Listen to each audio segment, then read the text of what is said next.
conducted the entire sessions during these 4 days. He has Assistant Director IQAC and the coordinator of this training program.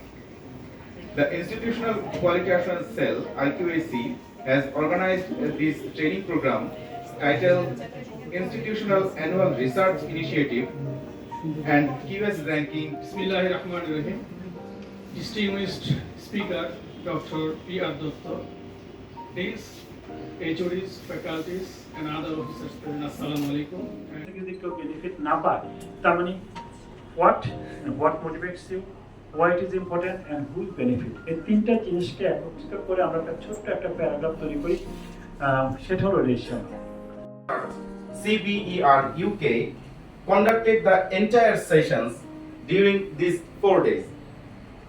He has covered elaborately all the essential tools, terms and conditions of the Institutional Annual Research Initiative and the parameters of QS ranking roadmap.